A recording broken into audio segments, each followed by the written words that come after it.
Welcome back to the channel. We haven't had a video in a little bit of time, but today we're going to go ahead and knock this out pretty quick. All right, we got a couple of important things to talk about. With Bitcoin, we've seen some price movement and looks like we've completed that inverse head and shoulders pattern. So we got to see what that's looking like.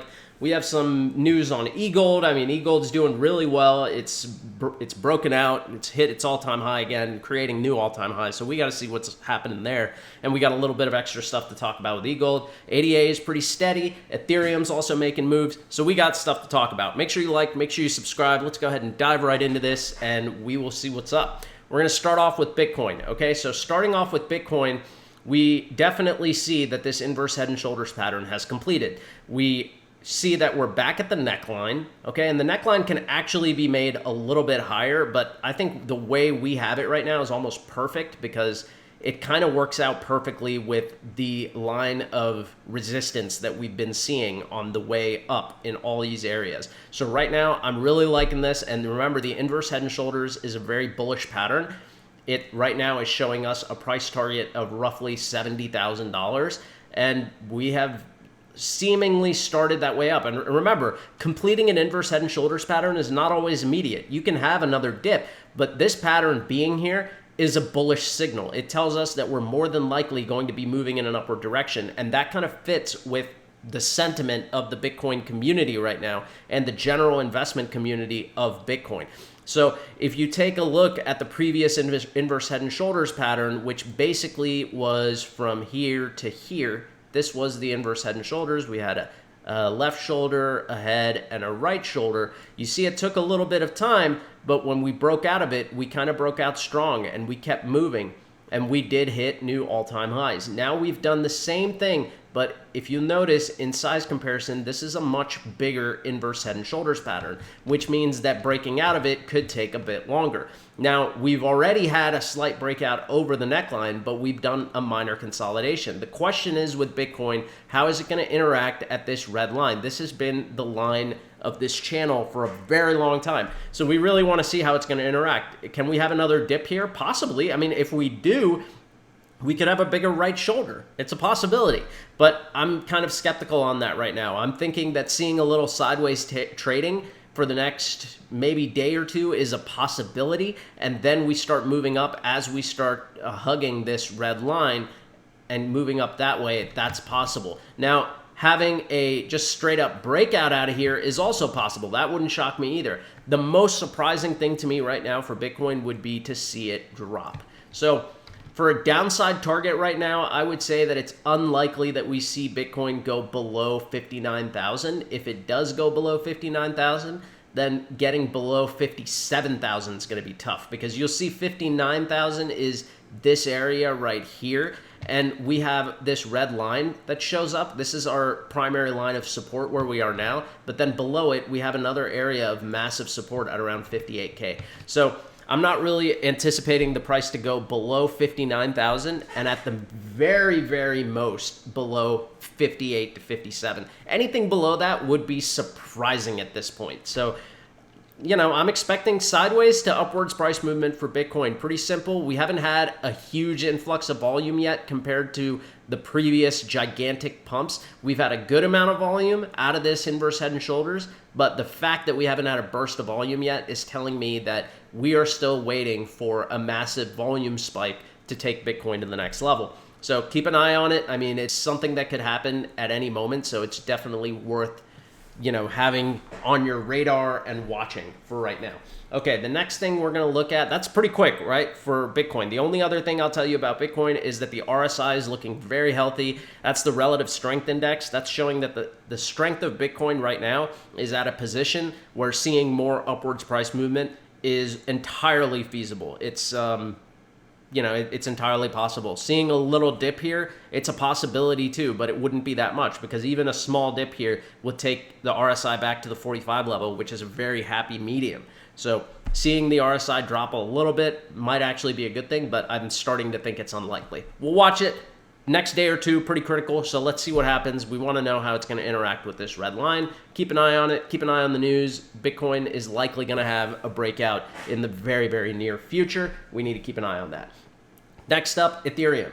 All right, with Ethereum, you'll see that we have started to hit new highs, and this is basically at the top of this 382 line on our Fibonacci retracement. We've been staying above this 20 exponential moving average for a little bit of time, which is good to see. But right now, what we really want to see with Ethereum is we want to see it break above this 382 line. This is the 2145 level, and it's kind of just hovering there. You'll see that we hit this level twice before. We hit resistance here once. We hit resistance here again.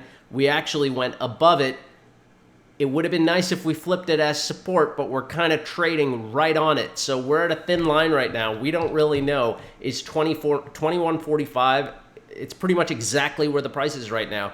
And we don't really know yet with Ethereum, is this being treated as support or is it being treated as resistance? It looks like it's being treated as resistance. So what's really key is that it breaks above this and then flips this line into support. That's an indication that it's going to keep moving up.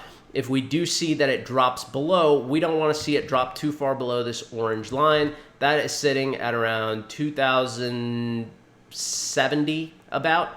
So we don't want to see it drop too far below there. If it does, then we definitely want to see support on this trend line moving up. You know, anything below this area is not that good because that could show us that, okay, maybe we're in for a longer consolidation like this with Ethereum. But honestly, with Ethereum right now, it's gone through such a big consolidation here for such a long period of time, and it actually extends a little bit further. So you can see in the longer term for Ethereum, this entire area can be considered a consolidation. I mean, honestly, it would start here after the price hike. So this entire area here could be considered a consolidation, and this is spanning from February through all of March and the beginning of April. So it's really a long consolidation, and seeing Ethereum hit new highs is entirely feasible, but seeing it move in a slow direction where, you know, you see something like this, like it hits a new high here, it drops back down, and then slowly keeps moving up. Seeing a trend like that, you know, it may suck to look at that in the short term, but if you look at that in the long term, that's a very bullish trend. Now, when we zoom in on Ethereum and you look at that in the short term, you'll see that when you zoom in, it doesn't look that bullish, right? When you're looking at it on this view in the fib, it's showing that the price could go up and then go back down and hit back to 1949, and you're like, wow, what's that about? Suddenly you zoom out and you look at that pattern and it makes a lot of sense because it kind of flows with everything else, right? You have a new high, you consolidate a bit, and then you start moving up. It's pretty much what we've seen in this range here. You saw it here, you saw it here, and seeing it again here is entirely possible. So keep an eye on it. I mean, Ethereum is likely going to continue moving up, but that doesn't mean that you don't consolidate, right? You have to consolidate. People have to take profits. New people have to buy. That's pretty much it with Ethereum. RSI is looking good there too. Volume is also looking good. I haven't seen a huge burst come in yet. So similar to Bitcoin in that sense, but overall, chart-wise for this weekend update, it could really go either way in the short term, but the long-term trajectory is still looking really good. So we will we'll hide this line and we'll just kind of keep it because when I make these random predictions, it's kind of nice to go back and look at them. Okay, so that's pretty much it for Ethereum. Nothing major out of Ethereum on the news that I've seen yet. So let's go ahead and move on to EGLD. We have a few things to talk about with EGLD, but first let's look at the chart. All right, the chart's looking good. Chart's looking really, really good, but I'm going to go ahead and go on to the main EGLD chart that I really use. So this is my EGLD chart, and if you look at this chart, we are really seeing that not only did we have the breakout we were waiting for, but it's also broken the previous all-time high. And to all the people tweeting me on Twitter that keep saying, oh, EGLD's never going to hit all-time high, never going to hit all-time high again. This is what you need to understand, okay? When an asset hits an all-time high like this for the first time after a massive run, this type of consolidation needs to happen. It has to happen. It doesn't change the fundamentals of the asset. So if you bought here because you wanted to make money and then you sold here because you got scared, that's a bad trade on your part. That has nothing to do with the project. So if you make a trade like that and you get salty, that's nobody's fault but your own. You got to do your homework. You got to realize that trying to ride the wave up every time may not work out for you. It's better to learn about the projects and then invest in the projects based on what you think is going to do well. Whether eGold was trading here, or trading way lower, for me, it was always a good project. So I was buying eGold when it was way down here at around $8 to $12. I was buying eGold when it was on the way up. I bought eGold up here. I bought eGold down there. I bought eGold down there. And guess what? Every single one of these trades now is in profit because I haven't sold, right? Because I believe in the project. So even if it drops again, a strategy like this, investing in something you believe in, is likely the best strategy. Let's get back to the chart. That was just a little education. Okay. So now one thing we're seeing is that eGold has made a huge price movement up. Now, the only issue I have with this price movement up is that it's been very rapid. Now, having a rapid price movement up like this can come with some consolidation. If you look at the right-hand side, okay, when we look at our volume profile here, I'm going to zoom in on this a little bit more so you can see it better. Okay, so when we look at this volume profile here on the right, one thing you got to notice, and I've talked about this plenty of times, is that the majority of our support right now sits at around the 130 to 140 area. Okay, we didn't put in a ton of support all between 160 and 190 because the price moved really fast. We talked about this the last time, that the best thing to see for eGold would have been more trading here, because the more trading you have here, the more this support level comes up, the less likely you are for the price to drop back here. At this point, there is a possibility that when eGold decides to consolidate, when things go into that bearish pattern again and people start taking their profits, that we could be seeing the price going back down to 180, 190, possibly even all the way back to around 170. That's a possibility. I don't see it happening immediately though, because right now it's still very early in the cycle. And sometimes when an asset's really bullish, that may not even happen. What could end up happening with eGold? Now, remember, I'm going to give you all the scenarios. So seeing a price drop down to that level is a possibility. So if I was looking to place a trade on eGold and buy some and collect, like if I wanted to accumulate more eGold, I might put some buy orders like around 180 or 175 in this area, just in case it consolidates and has a drop down. But there's a possibility that might not happen. What could end up happening now is that we could find support at this blue line. This blue line now is our 20 exponential moving average, and it sits at 205. So even if we do have some resistance, or if we hit resistance and we start moving down, seeing support at this line and the line coming up like this, entirely possible. That could happen. Look at this entire way up. We have gotten we have hit support on the 20 exponential moving average. Normally, when an asset turns bullish and starts to have a parabolic move up, seeing support at that 20 EMA is indicative that it's in a very bullish phase right now. There's a lot of buy pressure on the asset, and the sell pressure has dropped significantly. So seeing that tells me that my first area of support would be around 205. That's what I would expect to see. And it also makes sense in this longer time frame view. You can see here that the support level actually goes all the way from 160 up to 200 in this view. When I zoom into a much longer time frame, you can see in those longer time frames, there's a lot more volume down below at 140. But in this shorter time frame, we do have a good amount of volume here. So seeing support at around 205 seems like the most likely scenario right now if the price drops down at all. I think what could end up happening here is that we could see sideways movement. If we have a little bit of a dip, we could see the price go sideways, and maybe not even this long. I mean, depending on how bullish things get, it could go sideways for a short time and then move up again, right? That's also a possibility. So right now with eGold, there's a number of possibilities, right? Possibility one is support at the 20 exponential moving average. Possibility two is support at the previous support area, which was anywhere from around 140 to 150. That's the major support, but we also likely will see support before that. So I would look at these moving averages as the main support targets for right now, and that gives me about 205 and on the low end like 185 as decent support areas. Seeing the price move any further below that, we'd have to see it hit these levels first. And if we see it hit these levels and bounce off, I'm sorry, but the price is probably not going to drop that low again. You may not have a chance to buy eGold below 200 if that doesn't happen. So keep an eye on it. I mean, that's number one for the scenario. On the bullish scenario, we really don't know how high the price could go in the short term. It could go all the way up to 500. We'd have no way of knowing because it's in a blue sky breakout area. The price has never been this high. So we don't have any volume on the right-hand side to give us any information. And with eGold putting out new news on what they're doing right now with the project, you don't know how the markets are going to react to that. You don't know if a lot of YouTubers are going to start talking about eGold, if it's going to end up on Cointelegraph, or people are going to talk about it on Twitter. Anything like that happens and news starts to spread and people start buying, the price can skyrocket very quickly. But if that does happen, I would be ready for a correction for people to take profits, because people who came in early will likely take profits if something like that occurs. So keep it in mind. Overall, it's looking really bullish. We have a little bit to talk about on eGold, so let's talk about that real quick. The video's already gone a little longer than I wanted to. So the first thing that we're going to, or actually this is going to be the last thing we talk about with eGold, all right? We've already gone over the chart. I think you have enough information for this weekend update.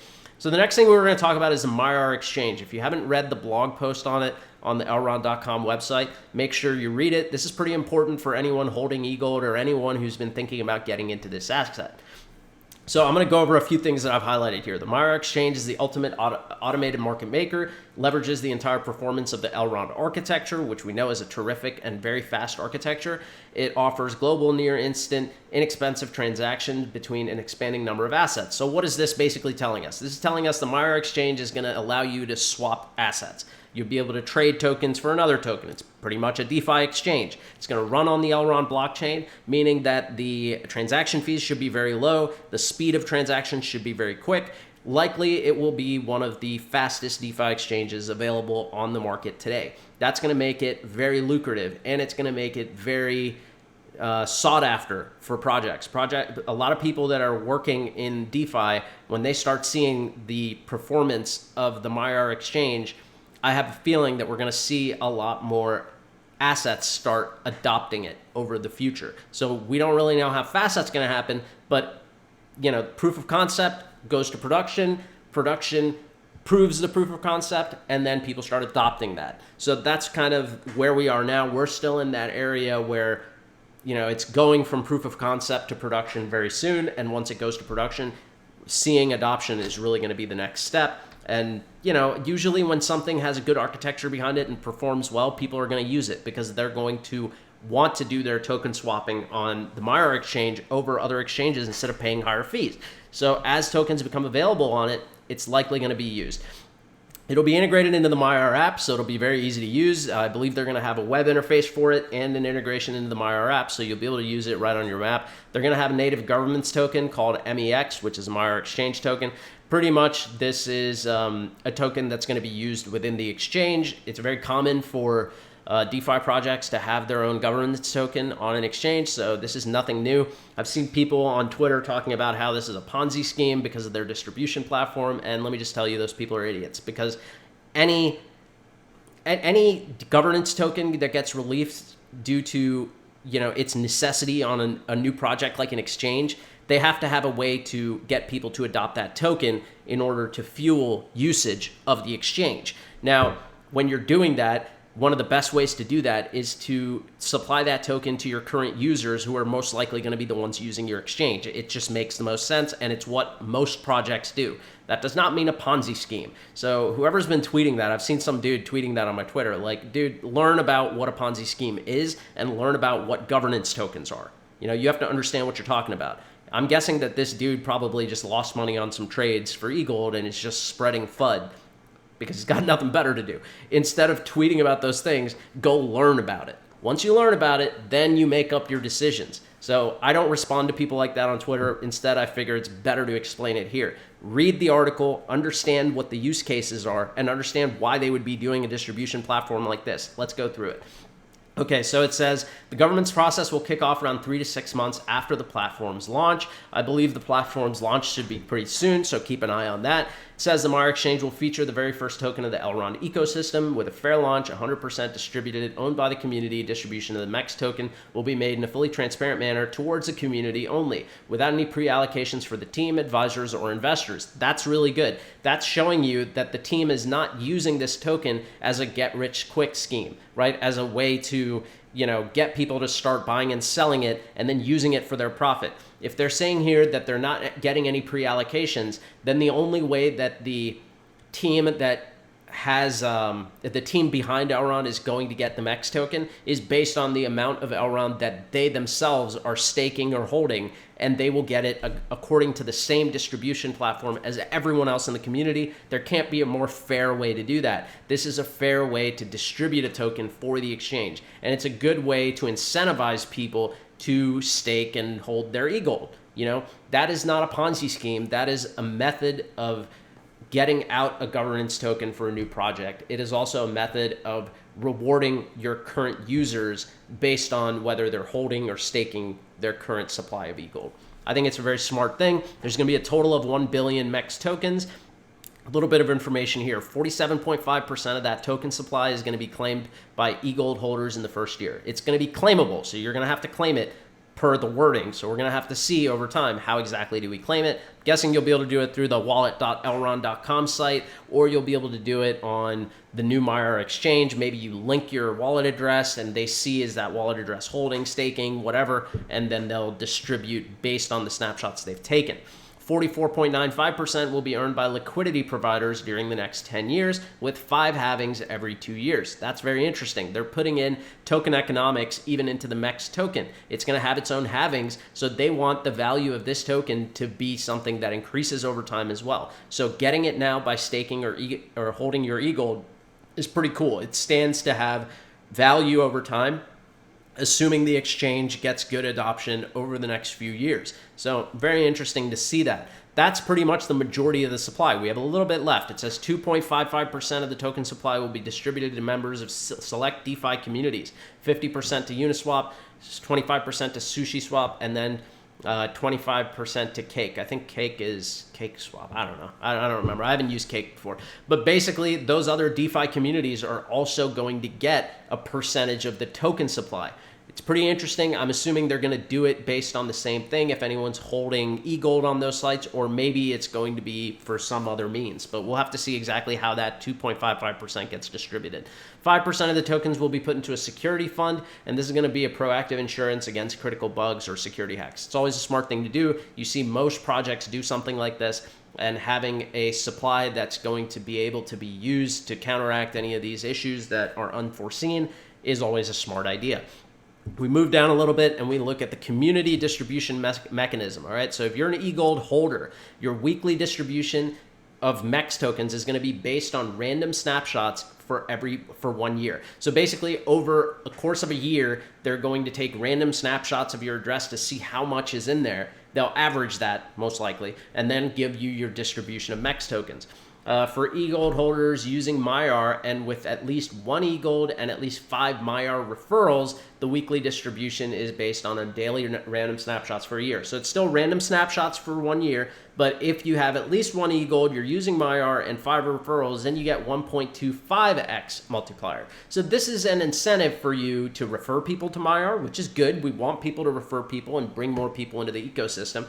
And then if you're holding at least 1 EGLD, in addition to those referrals, your snapshots based on a year will give you 1.25x. That's pretty good. So that means for every 1 EGLD you have, you'll get 1.25 MEX tokens. Next, we have the stakers. All right, so anyone who has a staked or delegated balance, the same thing. They're going to do a weekly distribution based on random snapshots for 1 year. That's going to be at a 1.5x multiplier. So that's really good. I mean, it gives you incentives to stake. And to be honest with you, if you're in this for the long term, you should have been staking from the start. Staking now is still a good idea, and now you have even more of an incentive to do so.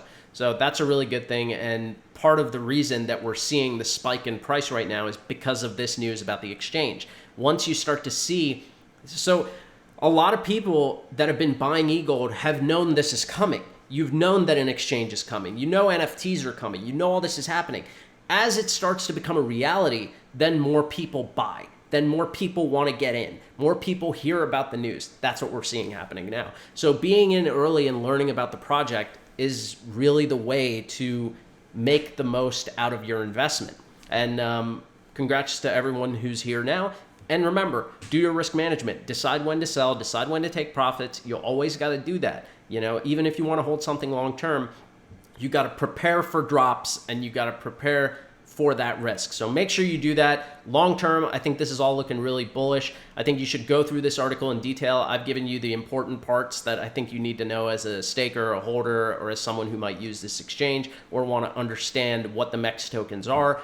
Or even if you've seen the FUD that's on Twitter and you want some actual knowledge on it instead of someone posting random posts that mean nothing.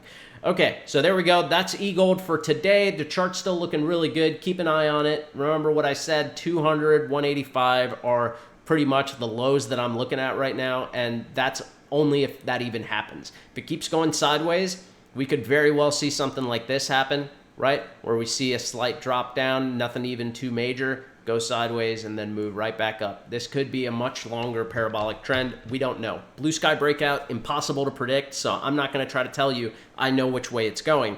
I'm just going to say long term, I see it going up. And I told you the same thing here, right? Long term, I see it going up. I told you that as we were going through this consolidation, eventually this consolidation is going to end, and we just have to try to predict when the end is going to be. We thought there were a few times it may end in this area, but it kept going. And eventually we did call it, right? We looked at the moving averages, we saw them get constricted, we saw us come into the top of this box, and we broke out. Sometimes chart analysis works. You just have to stick to it and keep doing it. It's not going to work every time. In a scenario like this, anyone online who's telling you they know what's going to happen with the price is lying to you. Nobody knows what's going to happen with the price. Blue sky breakout is like that. You can't predict it. Okay, finally, we have ADA, and then we're going to wrap up for the day, all right? ADA is going to be a really quick one because ADA has stayed very steady. We have not seen much change with the ADA chart. I've shown you this a couple of times, and I told you that even if we see other things moving, it's very possible that ADA is going to move slow. It is stuck in this area here, and honestly, it's starting to look really good. And the reason is that the support level here is going up massively. The thing I don't like is that there's still like a massive gap of support here. That's all the way from like $1.05 down to 37 cents. That is a dangerous drop to see below, to see no support there, because it went up so fast, so quick, it left that space there. So right now, the key thing to see with ADA really is to keep trading in this range. You want to see this area of support become so big that it's unlikely that we're ever going to drop below it, and it's not quite there yet. It needs to go more. It needs to keep trading. I want to see the price go up. I want to see it come down. I want to see it get stuck here for another 2-3 weeks. And if that can happen, and we just put in massive volume here, then we're going to see the price go up, and it's going to be much less likely for the price to take a drop below those levels. Until that happens, seeing a drop is possible. We really want to see what happens now over the next week or so, because I want to see how it interacts with this trend line here. Okay, basically right now it's been hugging the 20 exponential moving average, which is a bullish signal, right? Hugging this moving average is always bullish, but having two tops is not very bullish. Coming back up and having another top here, not very bullish. So seeing a downtrend and then trading between that $1 to $1.20 range, very possible. Just keep an eye on it. You know, seeing a breakout here wouldn't shock me, but seeing a dip here wouldn't shock me either. And what I would really love to see is just more sideways action and more volume being built up. That's a very quick one for ADA. There's not been enough movement for me to really give you any more chart analysis. It's just stayed very steady. So our analysis is very steady. That's it for today, y'all. I really appreciate you. This is not as short as I wanted it, but short enough. Make sure you leave a comment. Make sure you ask any questions, and have a great weekend. Take it easy. Peace.